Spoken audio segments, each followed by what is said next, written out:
Attention crew, this is your Captain Caliban speaking. This is a supplemental episode of Enterprising Individuals, where we bring you news and tidbits from the world of Trek, also interviews with special guests, and a few little surprises along the way.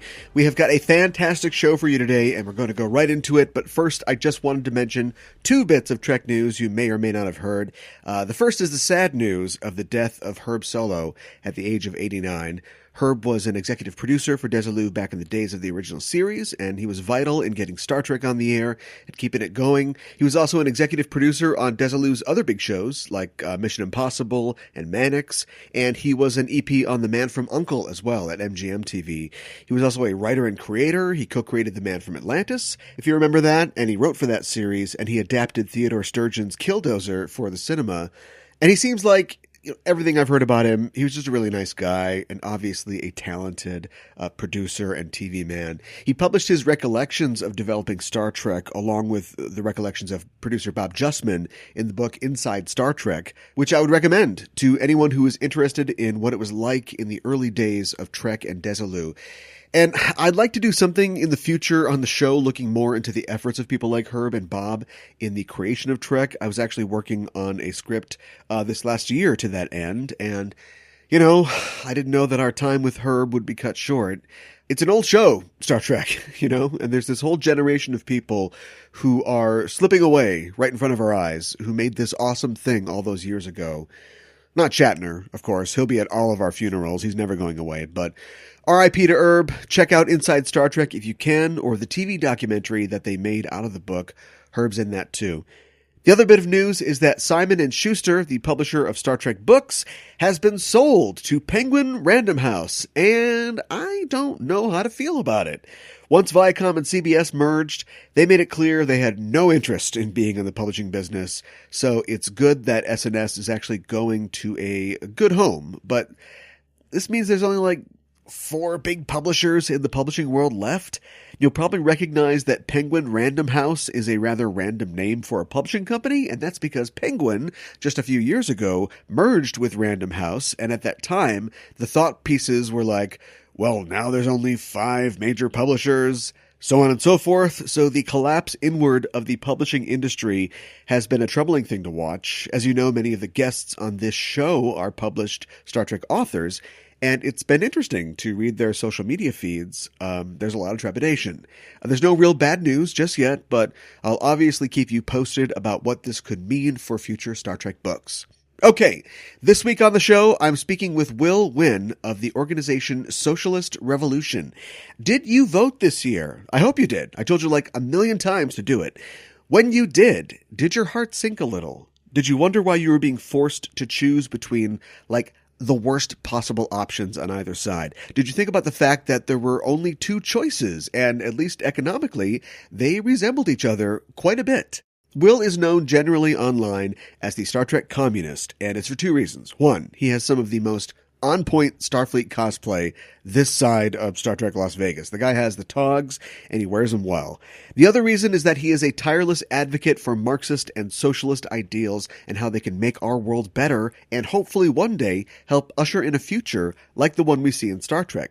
Now, that doesn't mean that he's 100% satisfied with the economy of the Federation because, let's face it, what economy? Captain Picard loves to brag about how Federation citizens don't spend their lives trying to hoard wealth, but we certainly don't see a bunch of Romunists running around the Federation. How did humanity really solve its problems of economic inequality and class struggle, and what role might communism have played in it? Well, that's what Will and I discuss on this episode. And really, it's a fascinating discussion, and it's very educational as well. Something that we talk about in the interview is that the general level of education in America concerning economic systems and how they operate is woefully inadequate. Like my econ class in high school, I barely remember, but it was basically them spinning me around 3 times, screaming Adam Smith, and then just stamping capitalism on my forehead. But Will has got it covered because he goes into depth about the language and terminology that oppressed people need to express their oppression, which we're sorely lacking. Now, if you want to know more, you can go to socialistrevolution.org. We mentioned that again at the end of the interview, so check that out. And that's it for me. We'll be back next week. Enjoy the interview. See you at the meeting. And with that, let's get underway. My guest on the show today is Will Nguyen. Will is known online as the Star Trek communist, and he works with the Socialist Revolution Organization, which is the U.S. section of International Marxist Tendency. Will, welcome to the show. Thanks for having me. It's great to have you aboard. I always ask new guests on the show how they first became Star Trek fans. How did you discover Star Trek? Well, I think I discovered it with a bunch of other folks within my, age cohort watching Next Generation in syndication. Yeah. I feel like the thing with Trek comes in waves, right? There's the original waves. I watched it in 1966, then watched it when it was canceled, watched the animated series, watched Next Generation. Other folks got in with the new JJ movies and what have you, but I watched it on syndication whenever it was on, and I just loved the fact that, Next Generation really was my Trek, and it was really much my my comfort food growing up. Yeah, me too. And it's funny that, I was the same way because you get that sort of reinforcement of seeing it on TV and then going in and to school the next day and everybody's like, oh man, did you see the thing with the Borg? And you just kind of keep perpetuating it like that. Although I know a couple young people recently who watched some of the CBS stuff, but they maybe caught something on a Netflix or just watched a random episode of Voyager and suddenly like they're these huge Voyager fans of this show that was off, 5 years before they were born. And I think that's cool too. Yeah, that's what I love about Star Trek. There's so much of it. Yeah, that you really can is. Constantly find new fans. There's so many entry points. Yeah. Which is the wonderful thing about it. Yeah, it really is. One of those points is cosplaying, and you're a cosplayer. I think that's how I first became aware of you, seeing you in various Starfleet uniforms on social media. How many outfits do you have? I think is it a good or a bad sign? I've kind of lost track. I think that's telling. I would say at this point, probably I can tell you the ones I don't have actually. Is probably the better sure. One. So I'm still looking for a good Enterprise NX-01 jumpsuit. Still looking for a good, I actually love the good motion picture uniforms. They don't get enough love, I don't think. Yeah. And I don't have the new Lower Decks uniforms either. But I think they're really snazzy. But I think I have, I think in particular, I think everything from Next Gen onward. So we got Next Gen, Voyager, Deep Space Nine. Yeah. The First Contact movie uniforms. I think those I have down, even the new Picard uniforms. And it's just fun because I think, like I said, each era has its own flavor. Yeah. But it's still recognizable. It's fun to wear, and it's fun to join with others because I think that energy and that love, that enthusiasm is infectious, and you're literally wearing it on your sleeve. Your fandom in a way. So it's a lot of fun. I think for 1 year, a couple years ago, I decided every con that I went to, I was going to cosplay. And by the end of the year, I felt exhausted just trying to brainstorm outfits and assemble them and going to surplus stores to get all the little bits and bobs that you have to glue on them. Do you have any advice for anybody who wants to get into cosplay but doesn't really know where to start? Sure. So I would say it's finding what you're comfortable with, I think, in a lot of ways. With Star Trek, it's a little easier because on some levels there's a gradation, and because there's so much variety, and because and also I choose to kind of do a lot of Starfleet uniforms, a lot of them interchangeable. So a lot of the TNG uniforms, I could use the same pants for a lot of them, right? I suppose I can mix and match, or I can use different comm badges. I am an avid fan that likes to wear those types of things, but I am not like so many other talented cosplayers I know of that actually make their uniforms by hand, which is really fantastic. That doesn't mean that doesn't mean you have to do those things, but there's a whole level of entry, just like within the actual franchise itself. You can enter a cosplay wearing there are a lot of cardigans and sweaters that are very cut, like the color blocks of uniform, and putting on a comm badge. That's just as legitimate as a casual cosplay to show your fandom as it is someone that makes their own Borg costume with the implants and the electronics, all those types of things. And you can have your passions expressed through all sorts of ways, even with a very high level of skills and all that kind of stuff. So for me, my advice is just to I know some people probably get self-conscious, putting that stuff stuff on. I think it always gets easier after the first time. People are very welcoming in a lot of ways.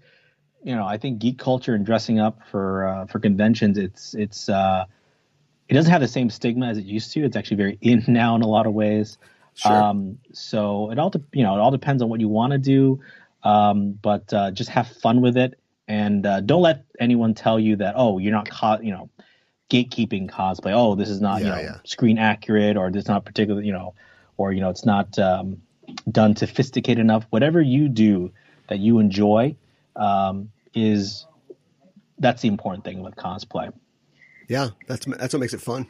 It can't be a chore. Absolutely not. Yeah, right.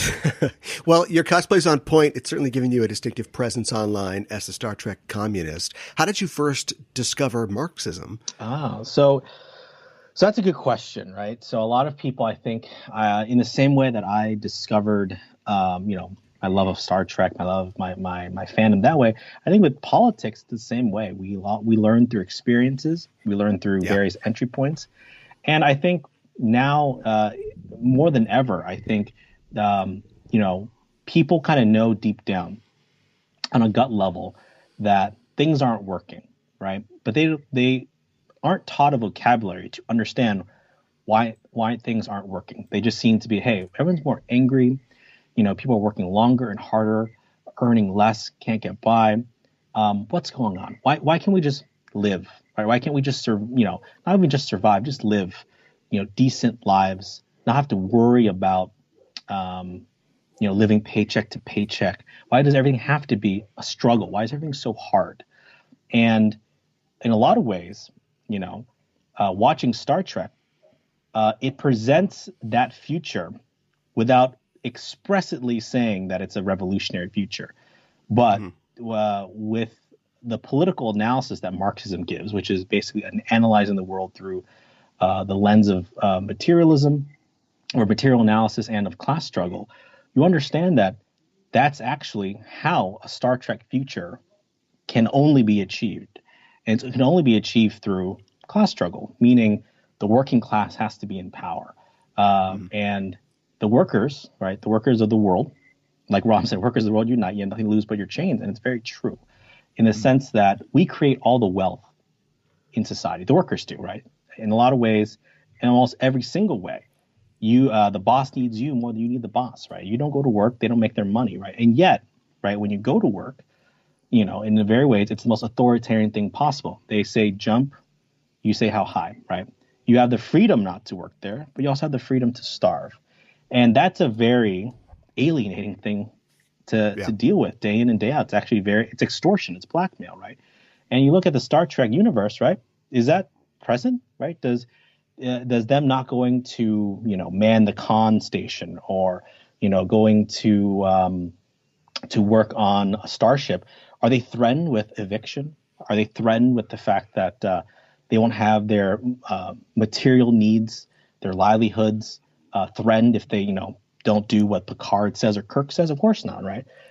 Does Dr. McCoy, does Julian Bashir, do they charge a premium or a copay when they kill you, right? Do they charge you? Do they check your Starfleet insurance card? No, they just give you a hypo spray and you're on your way, right? Do they charge rent, right? Do they charge, do you get a W-2, right? Do you get paid for those types of things, right? In the same way that we understand it under capitalism, right? Now, of course, Star Trek is not Marxist, never was, but it presents a future where it can only be achieved by understanding what Marxism says in real life, meaning a struggle of class forces, right? Producing things of value, using labor power to produce things, but in reality, we actually don't run society, although we actually do run society. We actually don't call the shots.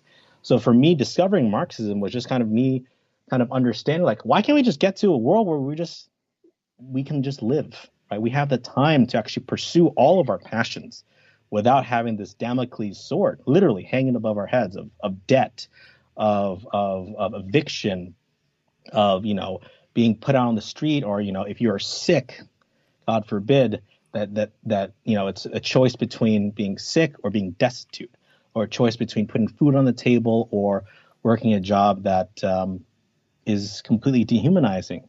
And for me, I think that was the beginning to say, is a better world possible? And how do you get there? Is it something that is it just purely aspirational, or is there actually a way forward? And I think Marxism provides that necessary answer. There is a way forward. It's not just this pipe dream, this constantly receding horizon. No, it's absolutely attainable. I have to confess that for most of my life, I knew next to nothing about communism or Marxism or socialism. I mean, honestly, I still don't know much. And it's mostly because in addition to communism and socialism being demonized in the US, I got very little education about economic science in general in my schooling. Maybe it's just my school, but I suspect that it's true of many American students. And it's distressing that pro-capitalism, pro-socialism, whatever, kids aren't getting more education in economic theory. Absolutely. And that's not by accident, because one of the most fundamental understandings of the class struggle is in a book written by Vladimir Lenin, the famous Russian revolutionary, wrote the book State and Revolution, which analyzed what is the state? What does it actually exist as? Why does the state exist as it's currently constructed? How did it evolve? Did it come out of the sky? And what purpose does it serve in society? Right. And in a lot of ways, to paraphrase it, what Lenin was saying in State and Revolution was saying, in the final analysis, the state is just the armed bodies of men. They're there to protect private property, or rather the private ownership of property. Right. Meaning that because someone has a piece of paper, a contract that says, hey, they own this piece of property, capital, if you will. Yeah. And because they own it in perpetuity because of this piece of paper, they can extort from you your labor power because you need to work and add value, right? That's the key thing, is that actually capital is useless without the workers adding their labor power to that capital to create all sorts of things, goods and services, right? Right. But because you need them to pay you a wage, that's why they continue to come. They come back and work for them day in and day out. But here's the thing, is that you produce so much more value for them than what they actually pay you, right? And you continue to build, right? You continue to build the value, the services, the products, right? And they extract all of that, right? And they'll give you just enough to feed you. And here's the thing, we reached the point where they don't barely give you enough to feed you, barely enough to give you pay your bills. Benefits have been eroded left and right, right? But the idea is that you actually produce far more value than what is given back, and that's the inherent exploitiveness. And that's what Marxism understands. Is it explains this is the surplus value of your labor power that's being just literally scooped up every single day and just added to a giant pile. And that is, you have no ownership of that. That is gone as soon as you do it, because that's the contract. Hey, you work for us, right? Yeah. And here's here's a wage that continually is eaten away by inflation year after year, right? You can't even buy anything. Right. In reality, you have to work multiple jobs, right? People work second, third job, gig jobs, drive for Uber, whatever, right? It's not even enough, right? That's where the exploitation has reached such ridiculous levels, which is where we're at now in 2020, right? What we know as the complete crisis of capitalism, right? So in terms of, to answer your question in a kind of a roundabout way, why is it not taught? Because in a lot of ways, that's how the ruling class maintains its control. Is it has to do it through ideology, it has to do it through education, the beliefs, the culture, the ideas that are out there. That's the only way they can actually maintain their control, because the working class outnumbers the ruling class exponentially. There are far more workers. There are far more people that are in the proletariat, that are in the working class, that have to earn a wage, right? Paycheck to paycheck, instead of just, collecting rent or, collecting property, right? The only way they can maintain their control is through ideology, is through like, hey, well, you're free to work. We all have the freedom here, right?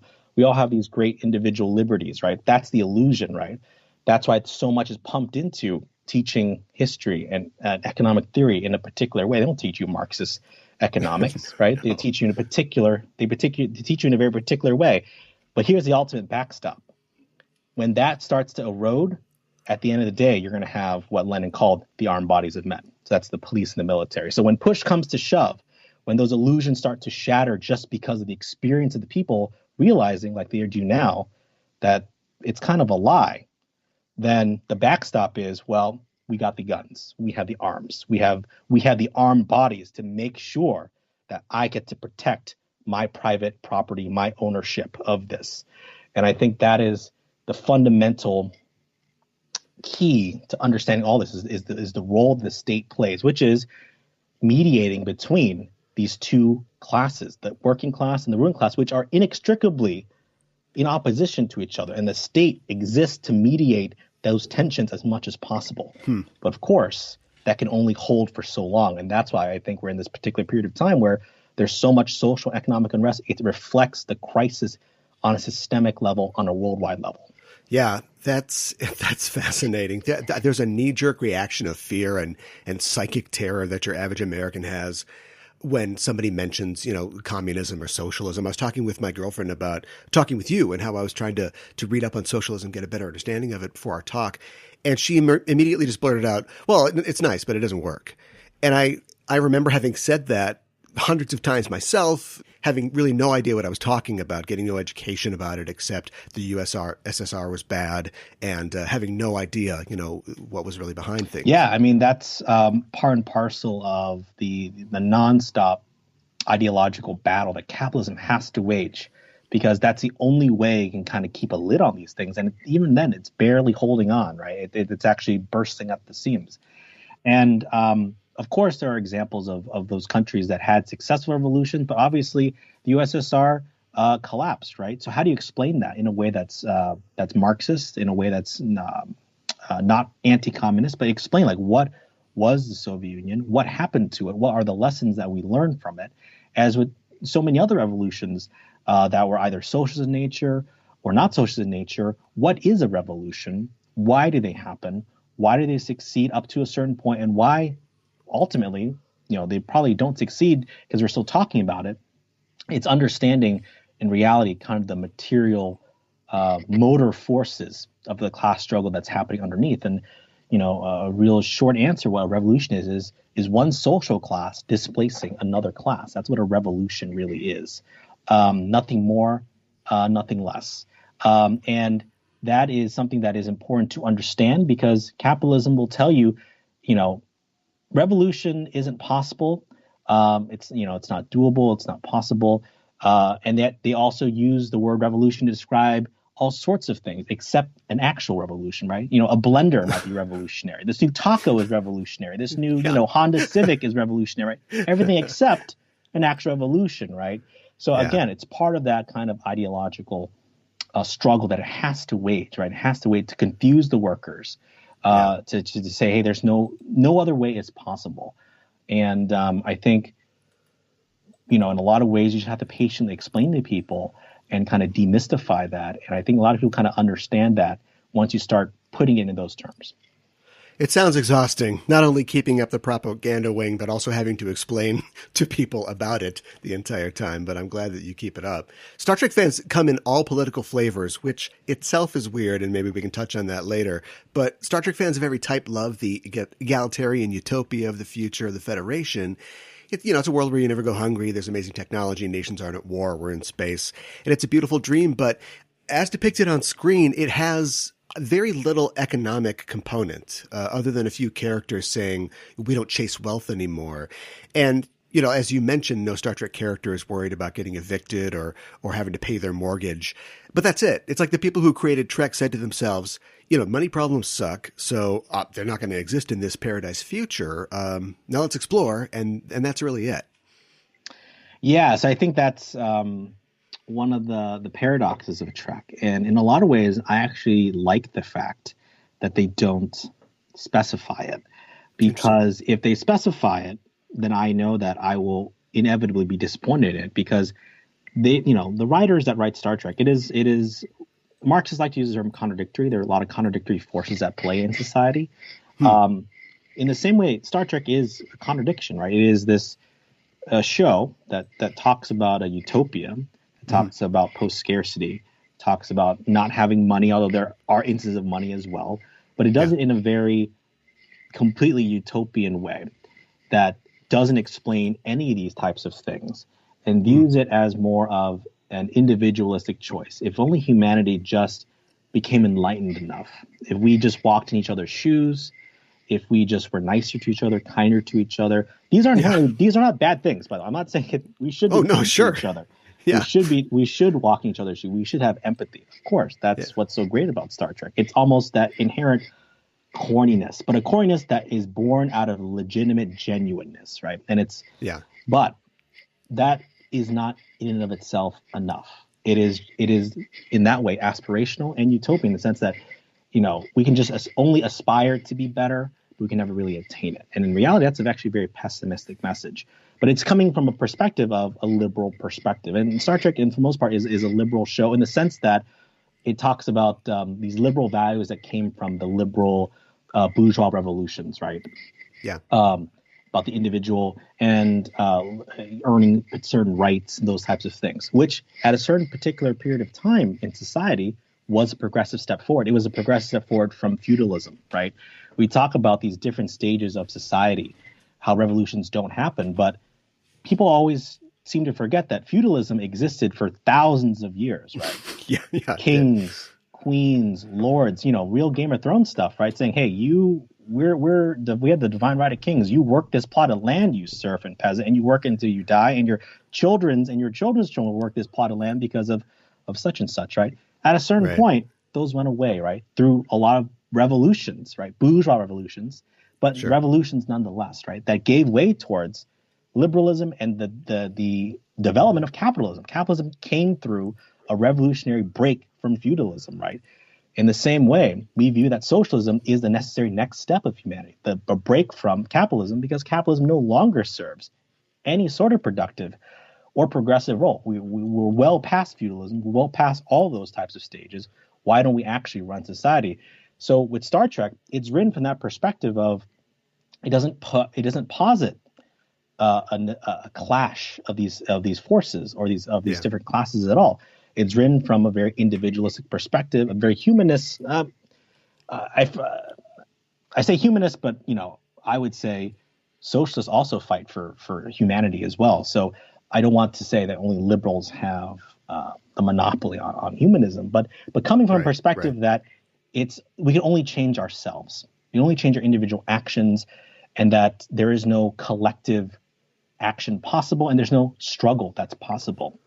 And it's also, Star Trek is written from the perspective of a commodity, a product, right? So it's also owned by CBS and Paramount, right? So they got to produce product. That's why CBS All Access exists, right? That's why you got to pay to play and that kind of stuff, right? Yeah. So it's very contradictory as well. So how could it ever actually have a fully fleshed out revolutionary perspective? So that, for me, on some level, I'm glad they don't flesh it out, because I know it'll inevitably disappoint me. But that doesn't mean I don't enjoy Star Trek. What I love about Star Trek is because it shows you that even just posing these very, I would say, basic, very fundamental questions, it naturally invites a revolutionary answer. Why can't we live a decent life without extortion, without alienation, without the pressure of, if you don't do this, you're going to starve, you're going to, your children will suffer, you'll have hospital bills, what have you, right?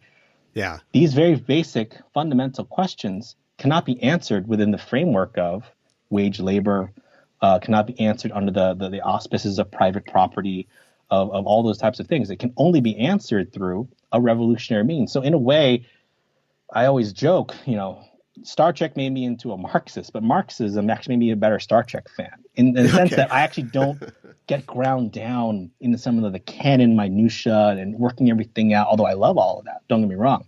Yeah. But it's also, you kind of have to let go of that on a certain level, because it is a product that needs to sell subscriptions, that need to move product, that kind of stuff. And ultimately, what if, imagine the types of Star Trek stories we could tell if we could actually write Star Trek stories without, CBS or Paramount wielding, intellectual property law against us. What if it was just, public domain for us to write stories, whatever we want to. Stories that we don't have to worry about, is it going to be profitable? Is it going to have a mass audience? Right?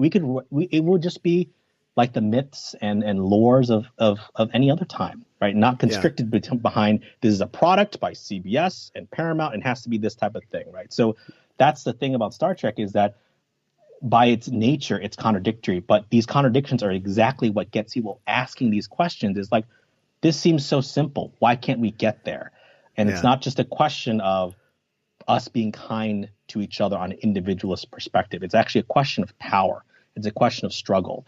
And Star Trek, as much as I love it, never quite gets to that point, because it really is just aspirational. Yeah, aspirations are important, but I like that idea that they can't give us the special sauce to beat capitalism. They're trying to sell us something here. So, of course, it can only be an aspirational fantasy. I think, as far as TOS goes, I think that Captain Kirk and Mr. Spock are getting paychecks still.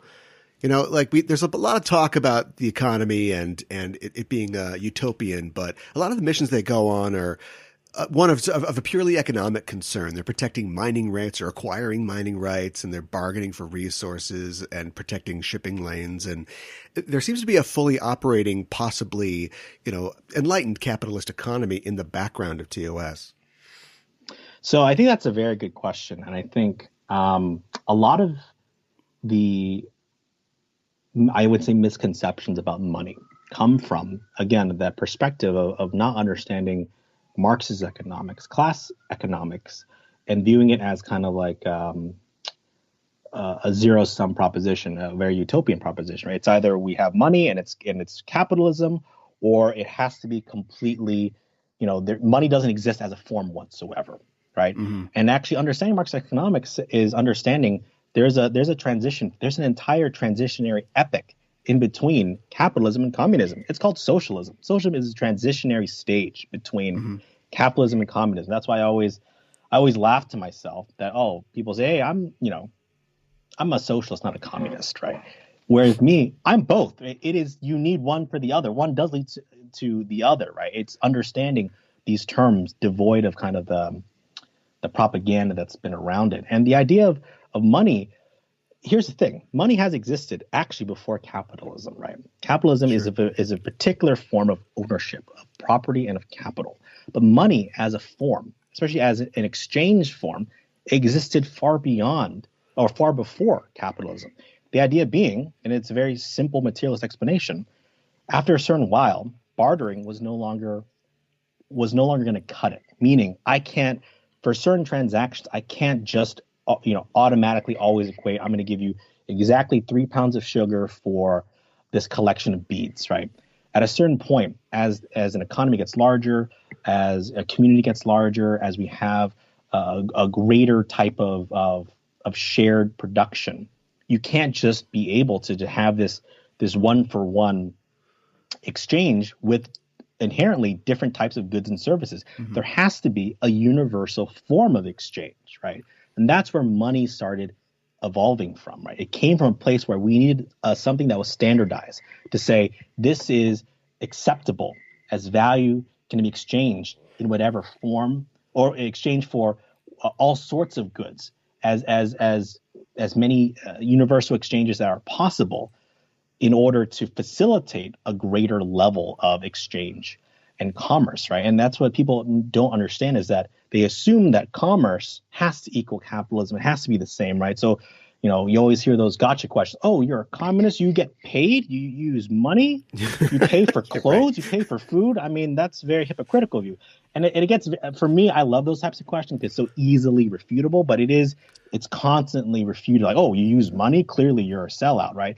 The idea is how money is evolved, why is money used in the way it's used, and more importantly, who gets to use money, who gets to hoard money, and more importantly, how does money under capitalism becomes not hijacked, but it becomes a way to extort people, right? It becomes a way to literally become oppressive and repressive, as opposed to just being an exchange form, right? It becomes a commodity form, and that commodity form then, because of the private ownership of capital, becomes hoarded, right? And because And because you hoard those resources and you have armed bodies of men and apparatus to protect those scarce resources, you can then use various levels of coercion to get people to do things. It's either we coerce you with, we don't give you money, so then you can starve, or we can beat your head in, right? That's inherently behind the state, right? Behind those types of coercions, that's the 1-2 punch. We'll coerce you with wage slavery, and if not, we actually have an apparatus to crack heads if possible, right?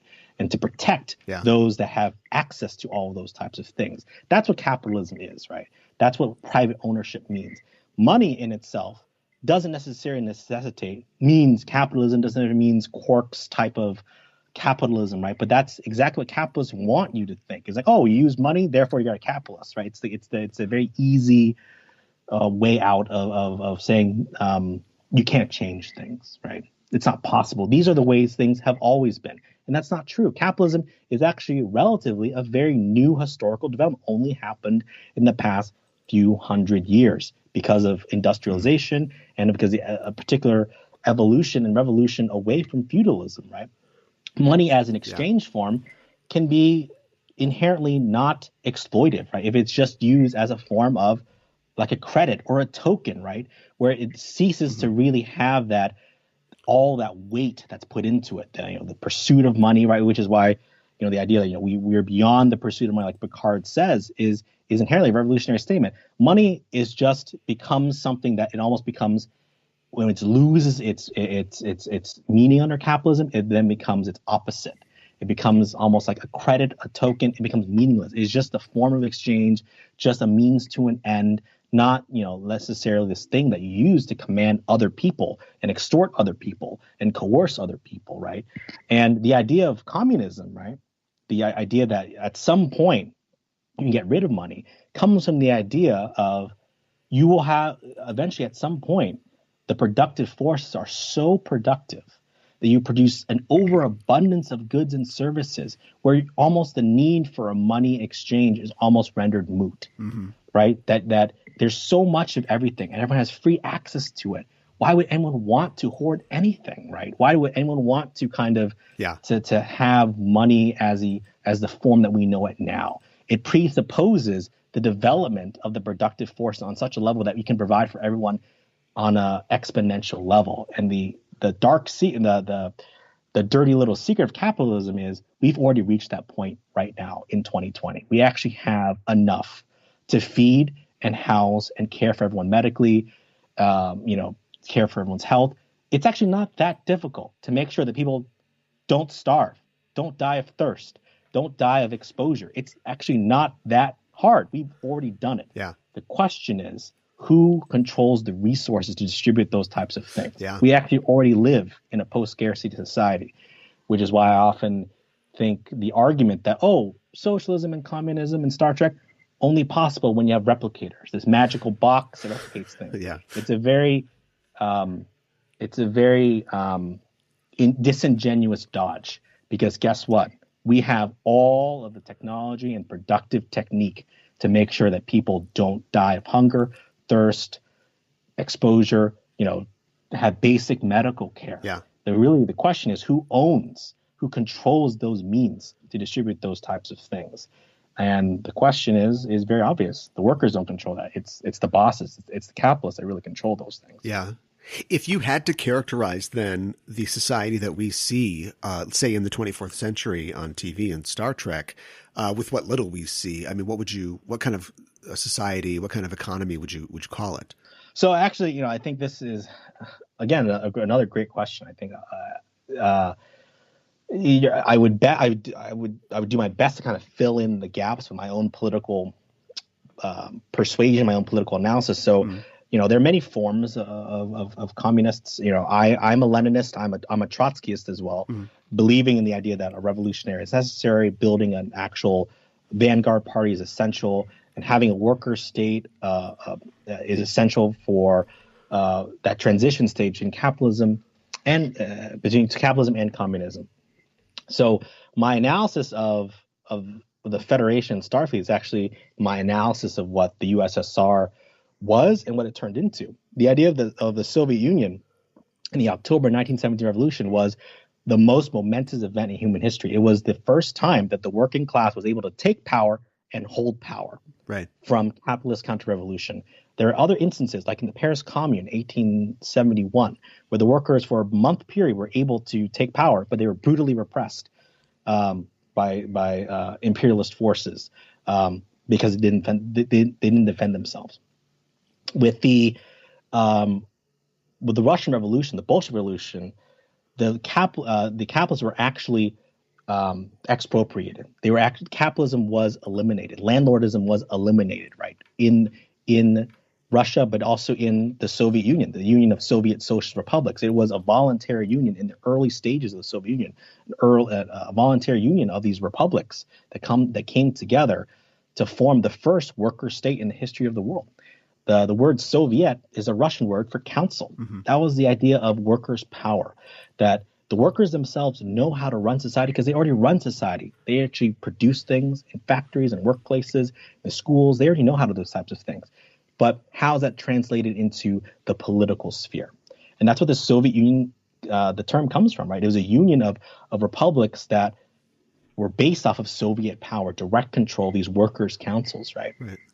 But of course, it degenerated into a bureaucracy. That's because the revolution was isolated. You know, after the 1917 Russian Revolution, people forget, and it's not taught. There was a civil war that happened. The United States participated in, by the way. They tried to snuff out the revolution because they understood it was a threat to every single capitalist country around the world. The spread of the social revolution, which is what revolutionaries want. It's what I want, right? Socialism is nothing if it's not international. The idea workers of the world unite, you have nothing to lose but your chains, is still true today as it was in 1848. So they have to prevent it from spreading, right? So they have to isolate the revolution, embargo it, make sure it suffers shortages of things, and then you try to discredit it that way, to say, hey, they wait in line, right? They wait in line for bread, and that's so really bad there. Forgetting the fact that Russia was a semi-feudal country in 1917, right? And capitalism had no problem with that. It was a czar; they had no problem with that, right?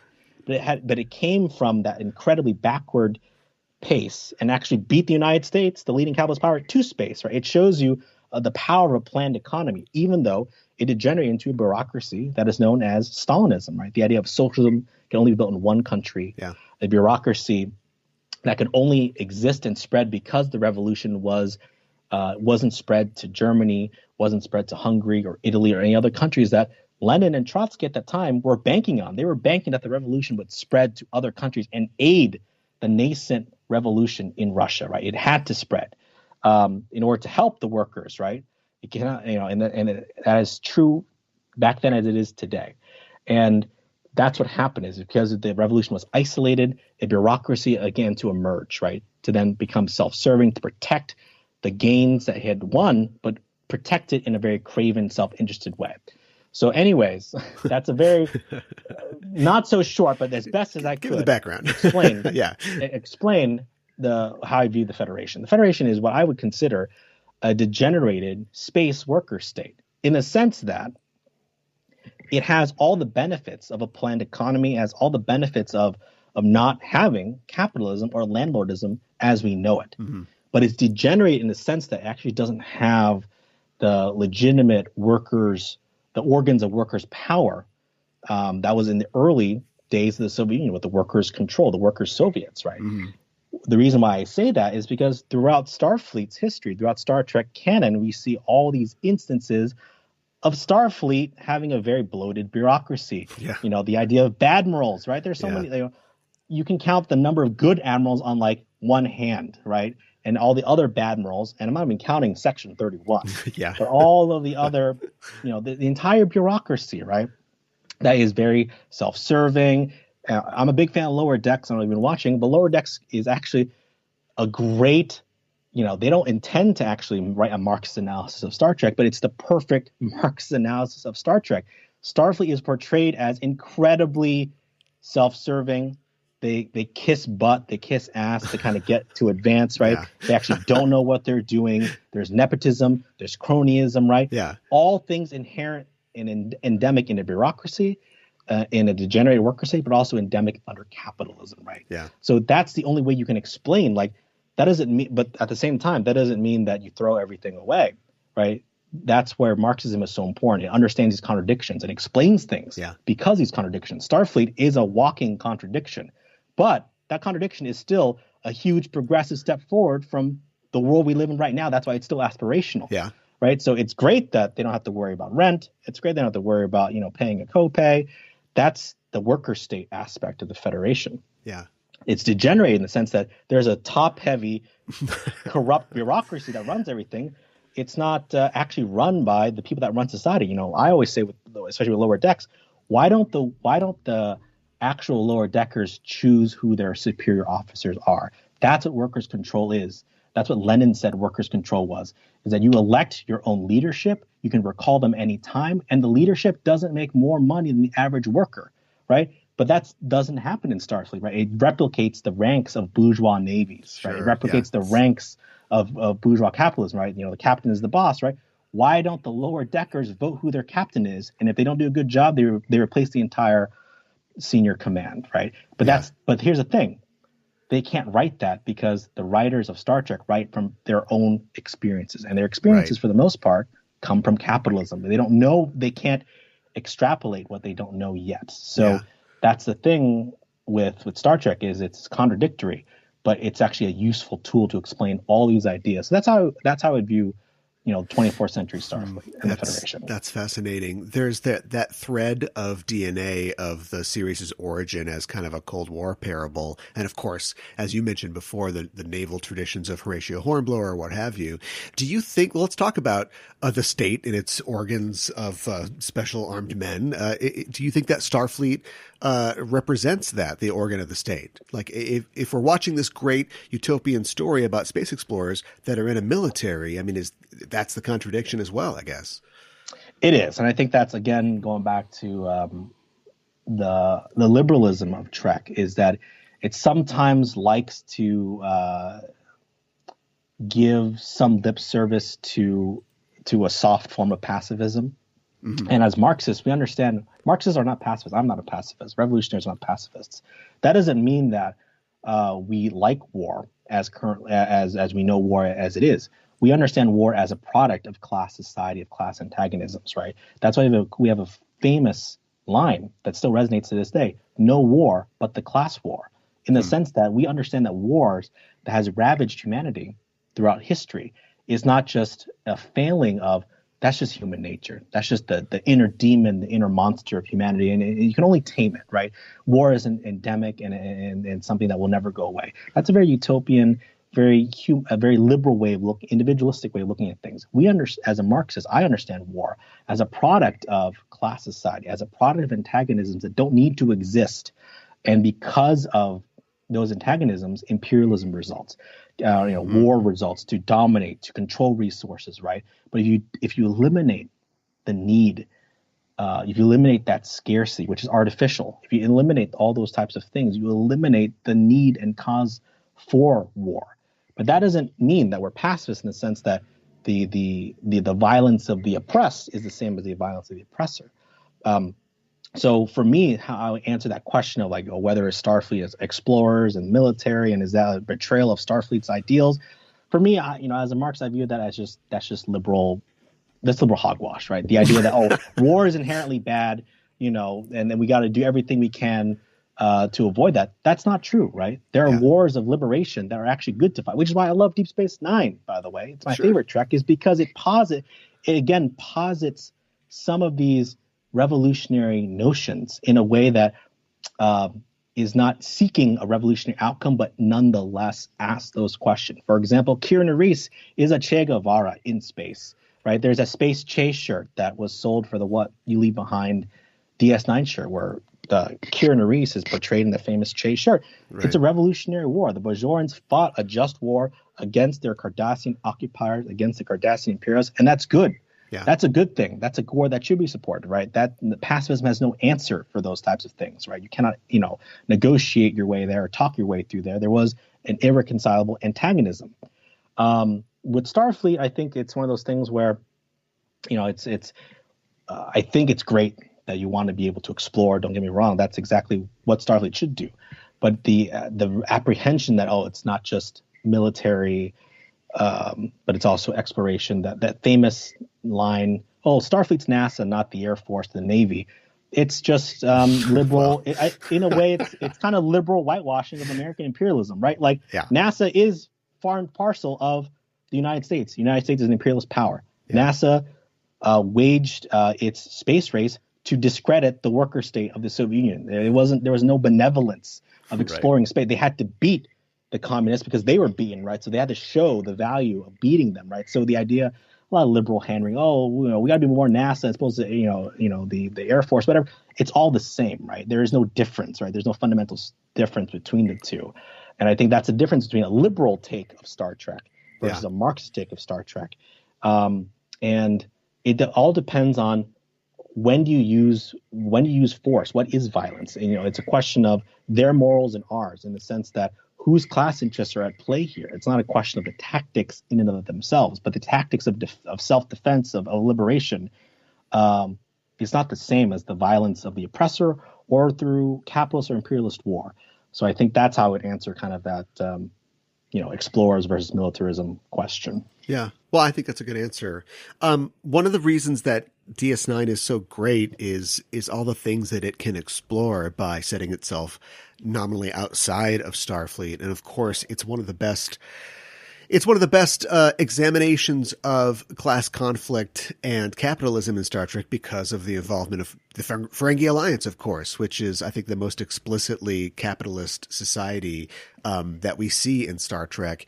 And, I'm reminded again of my sixth grade self, shaking my head and thinking, communism doesn't work. But on DS9, we see how capitalism makes the Ferengi characters miserable and makes their lives horrible. And Quark loses his beloved bar over a technicality. Rom gets fed up with his dead-end job and he unionizes the bar.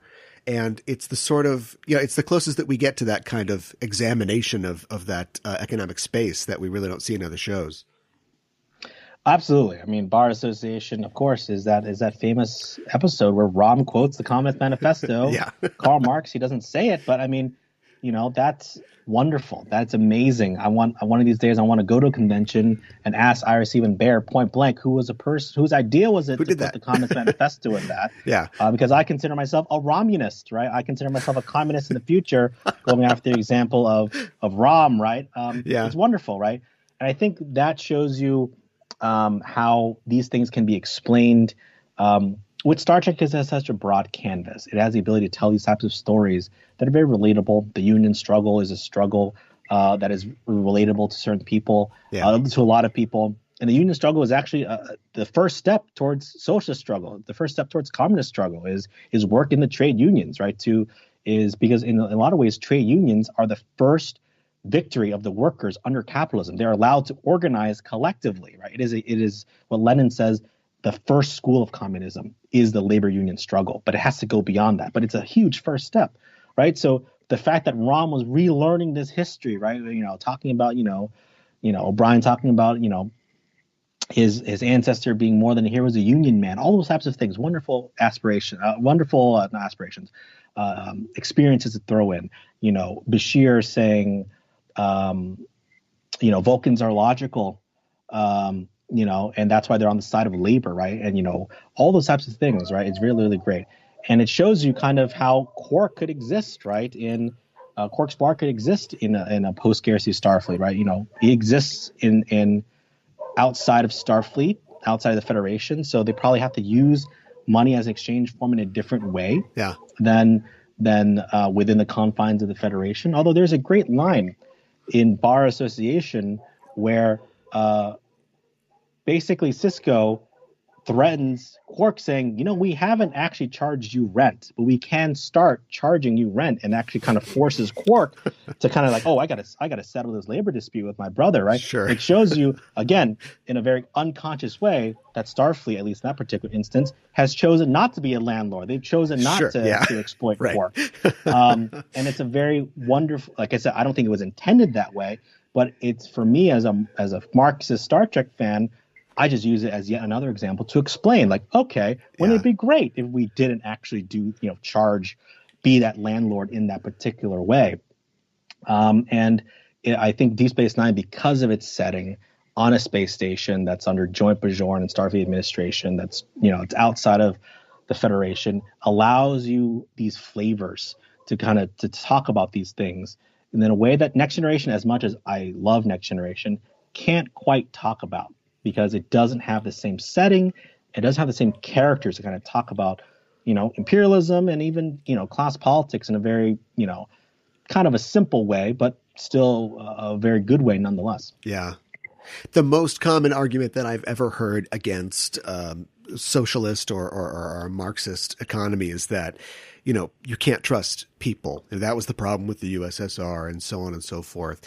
And I have a cynical thought every now and then when I'm watching Star Trek or just sort of thinking about it, that one of the most fictional elements, I think, of their future is the incredible empathy and enthusiasm for cooperation that people of the 24th century in the Federation show. If we had a 10% of that now, we could do what you're saying. I think we could feed everybody. We could do everything that we need to do, but it just seems so, especially at this specific time, it seems so far away. Right. So I think on the one hand, I sympathize with that. I get that. It's coming from a very real place. It's coming from the place of everyday people saying their politicians have failed us. Nothing seems to change. They've been betrayed so many times. They've had so many false promises sold to them that I don't blame them to say, hey, you know what? I don't trust them. We've heard this before. We can do things better. And things inherently don't seem to get better. I would say that is understandable. But what I would add to this and say that's an incomplete understanding is that's understanding human nature as something that's devoid of a social and a material basis, that it's somehow innate, that humans are this way. Yeah. When in reality, it's actually material conditions which shape social relations. It shapes human thought, right? In a lot of ways, it's an understanding of how humans evolved, right? The human brain didn't evolve, or the human capacity, the human brain capacity to abstract and work together collectively and think on a different level than animals didn't evolve because humanity inherently just had a bigger brain. It evolved over time because humans could begin to manipulate objects.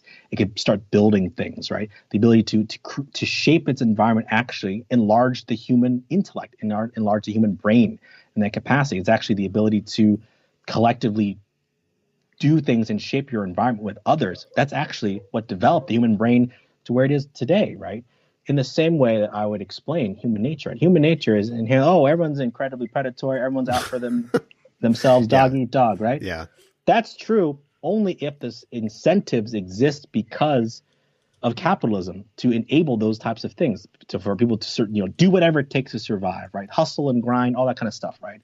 All those things are not innate, but they're learned, and they're propped up by the state. They're propped up by the ideological edifices of the state and of capitalism, right? But when we grow up, right, when we're taught when we are born, and we're not taught to be capitalists when we're first born, right? We're actually taught to be incredibly empathetic. We were taught to care about people. That's why we care about people within our family or close social circles. It's only when you start expanding out of that, right, that somehow the logic at some point changes. Well, at a certain point beyond my family or my close social circle or people that I know, I can't trust anyone, right? And what explains that? Is it something that's innate into humans, right? Or is it something that is actually outside of that? It's actually part of a systemic issue, right? The systemic issue of capitalism, right? So the reason why it's, human nature is inherently predatory is because the system as set up right now pits workers against workers. It pits us fighting for crumbs and scraps, right? Yeah. It's literally a small ruling class, the bosses hoarding everything and saying, hey, that worker has an extra cookie. I have, 10 million of them. That worker has 2. You only have 1. You should watch your back. He's trying to get yours, right? As opposed to saying, why are we in this room fighting over cookies to begin with, right? Yeah. It's this argument. It's this ridiculous lesser evilism argument here with the elections, right? Like, well, do you have the choice between a chicken dinner or a piece of crap, right? And you choose a piece of crap or a chicken dinner? Like, this is not the time to choose between the two. The question that Marxists always ask themselves, why are we being forced to choose between these two options? Why are we being forced to eat this? Why aren't we actually determining the menu and cooking, right? As opposed to just accepting these two options, right? Right. In the same way, we can't accept at face value that society as currently constructed has always been the way that it's been. It's evolved through struggle, right? The reason why society exists as it exists right now exists through constant struggle. That's why we have a 2-day weekend. It wasn't given freely. It had to be fought for. Yeah. The same way with an 8-hour workday, right? Yeah. Had to be fought for. But if we didn't have that fight, we wouldn't even have those things, right? But it also shows you, what if we fought even more? What if we actually understood that we should actually be working significantly less? We should actually have, maybe, don't have to work for more than 2 or 3 days and actually get paid exponentially more, right? Why do we actually have to work in 5-day increments, 2-day weekends? And even now, that's kind of a luxury. Some people have to work on the weekends, multiple jobs, right? Why is the week structured the way that it's structured, right? Yeah. These are all questions that we're just told, like, that's just the way it is. That's just Monday through Friday. Like, Who decided Monday through Friday, right? It's that history that's not taught to you, right? Because that's a history of beginning to question, why is anything the way that it is? Yeah. And ultimately, the working class, the workers of the world, can call the shots because they already do, in a way. Yeah. It reminds me of what's going on now in terms of people being unable to go to work because of COVID restrictions and having people work at home, which is its own kind of mess, and companies resisting it. Almost, I'm not sure if they're resisting it just because they don't want to give workers, they want to watch the workers all the time. They don't want the idea that they're going to have individuality, when studies have shown that it is much more economical for them to let people work at home if they're just going to be at a computer, because we've all got computers. And their resistance to that is, I think, really telling. I don't know where we're at on the countdown to revolution scale, or things becoming too much, but as far as seeing, like the explosion of the gig economy and just alternative ways of working and extra jobs like that, it reminds me of the guy in the movie who, he's not looking too good, and that part where he coughs into the handkerchief and pulls it away and it's blood. That just kind of seems like the sign that we're at now. Absolutely. I think there are two ways to kind of look at what's going on in the world right now, right? With the pandemic, with the explosion of the Black Lives Matter protests again over the summer, the worldwide conflict of worldwide conflicts in period to begin with around the world, but also climate change, all those types of things.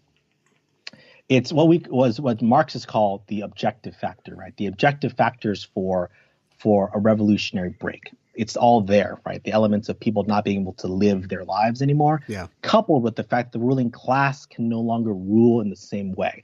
The case in point of that, like you said, is the pandemic, right?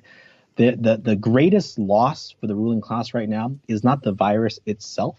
It's actually the complete loss of faith and trust that people have in bourgeois institutions and government around the world, everywhere around the world, right?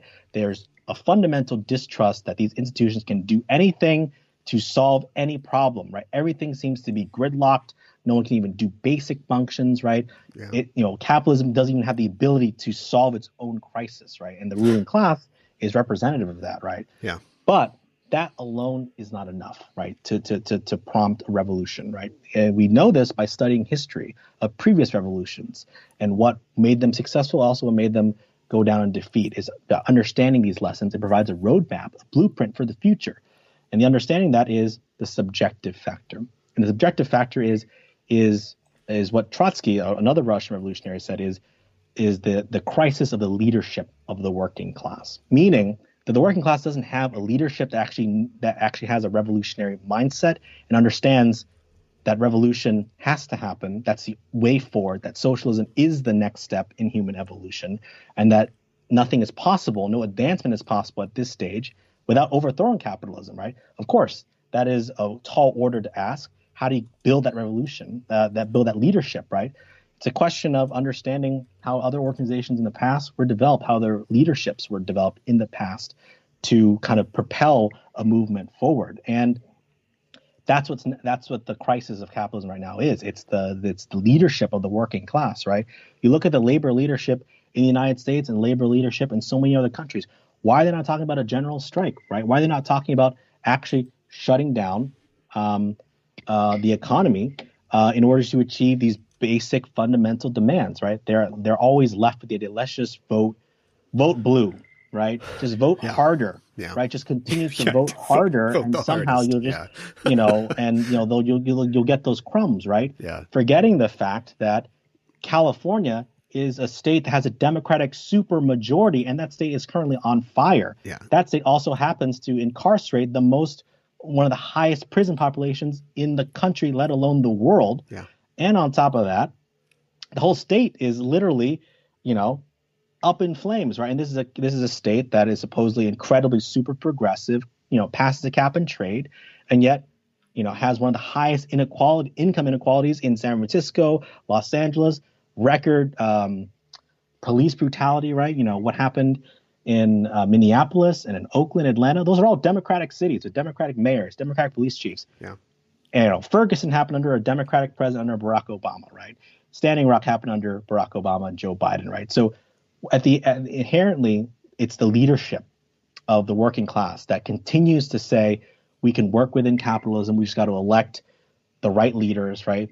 The next answer is we got to elect more diverse oppressors, right? So as long as we still maintain hedge funds, as long as we still maintain banks and imperialism and a military that kills people abroad, it's we can have a black president, we can have a woman president, we have a gay president, as long as we get to have everything still the same fundamentally. We can change the figureheads, right? Yeah. And the problem is the labor unions and the workers movement doesn't quite yet have a leadership in place to understand that actually the true power is not really in voting per se, but it's actually the workers' relationship to the means of production, meaning that you can actually shut everything down. You produce everything in value in society, right? Not a light bulb turns, not a wheel turns. Nothing happens without the kind permission of the working class. So why doesn't the working class have a working class party in this country, right? The Democrats and Republicans are not. They don't represent the interests of the workers, right? They represent the interests of the bosses. Why don't the workers have their own party? Yeah. And that party organizing accordingly to go for a general strike. And that party works with other parties around the world to have a general strike around the world, right? Those are really what we talk about when we say building a social revolution, is that can we have a worldwide general strike, a political strike, not just an economic strike for wages, but to say we're going to shut this thing down because this entire system is rotten. That's the power that the working class has, but it has to be organized. It has to understand its own power. And it doesn't understand its own power because the labor leadership does everything it can to confuse it, to say, hey, let us worry about this stuff. You don't have to worry about that. That's why it's so useless, this old leadership that's there. And that's really the task for revolutionaries now, is to provide that leadership, to recruit and train others to build an organization, not just here, but worldwide. Yeah. To understand that you need an organization on a worldwide basis across borders to understand that that's what you need to be building for, a worldwide social revolution by a worldwide political general strike. Well, we've covered a lot of ground and there's so much left to do. We'll have to have you back on again. But in the meantime, if people want to know more about these ideas and alternatives to our current system and growing social movements, what can they do right now? Sure. So you can go on to socialistrevolution.org. That is the U.S. section of my organization, International Marxist Tendency. We operate in 40 plus countries trying to build that revolutionary leadership. And you also go to our world website, Marxist.com, which has analysis of world events from a Marxist perspective. And that's the best way to kind of put yourself in touch with others who kind of feel the same way. Okay. Well, thanks so much, Will, for talking with me today. It's a fascinating subject, and it's a vital one, I believe. If people want to know more about you or Socialist Revolution, where can they find you online? So you can find me on Twitter. My Twitter handle is @Boomer9er. I go by the handle The Star Trek Communist. I love talking about things both Star Trek and communists. I do also enjoy cooking and food too, so get some food posts in there as well. But Cool. I just love talking about all those types of things. And please hit me up anytime. Well, thanks again. Thanks for having me.